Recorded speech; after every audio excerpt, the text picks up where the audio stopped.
ብዙ ሰዎች የሰርግ ቀናቸውን ለማሳመር እና ደማቅ ለማድረግ ወራቶችን ሲያቅዱ፣ ነገር ግን ከሰርግ በኋላ ስላለው የህይወት ዘመን ትዳር አንድም ቀን ሳይነጋገሩ ወደ ትዳር ይገባሉ።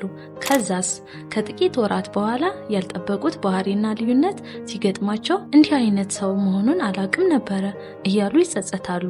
ዛሬ በዚህ ቪዲዮ ከስሜታዊነት ወጥታችሁ ወደ ትዳር ከመግባታችሁ በፊት ከፍቅረኛችሁ ጋር በግልጽ መነጋገር ያሉባችሁን 5 ወሳኝ የስነ ልቦና ጉዳዮች ይዤላችሁ መጥቻለሁ። እስከ መጨረሻው አብራችሁን ቆዩ። እነሆ 5 ወርቃማ ነጥቦች። አንደኛ፣ የገንዘብ አያያዝና አስተዳደር። ብዙ ትዳሮች የሚፈርሱት በገንዘብ ምክንያት ነው። ከመጋባታችሁ በፊት ገቢያችሁ ስንት እንደሆነ፣ ያለባችሁን ዕዳ፣ ገንዘብን እንዴት እንደምትቆጥቡ እና የቤት ወጪን ማን እንደሚሸፍን በግልጽ ተነጋገሩ።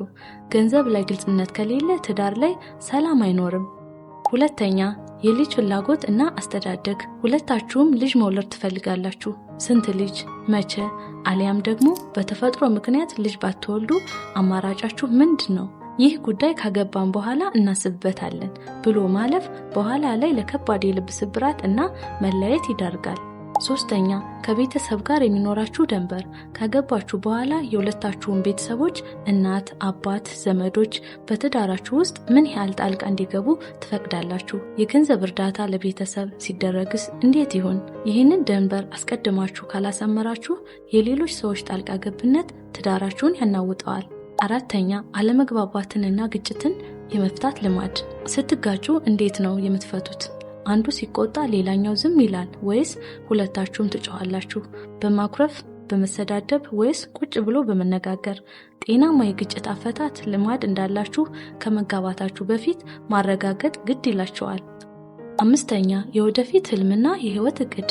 ለቀጣይ 5 እና 10 ዓመታት ያላችሁ እቅድ ምንድን ነው? የት መኖር ትፈልጋላችሁ? ትምህርት ወይስ ስራ? የአንዱን ህልም የሌላኛውን የሚያጨናግፍ ከሆነ አብሮ መዝለቅ ይከብዳል። ስለዚህ የሁለታችሁም የህይወት አቅጣጫ እና እይታ አንድ ላይ የሚጓዝ መሆኑን አረጋግጡ። ፍቅር ትዳርን ያስጀምራል፣ ግልጽነት እና መግባባት ግን ትዳርን እስከ መጨረሻው ያኖራል። ዛሬ ከዚህ ቪዲዮ ምን አገኛችሁ? እስኪ ሀሳባችሁን በኮሜንት ንገሩኝ። ከነዚህ 5 ነጥቦች ውስጥ ከመጋባታችሁ በፊት ለመነጋገር በጣም የሚከብደው የቱ ይመስላችኋል?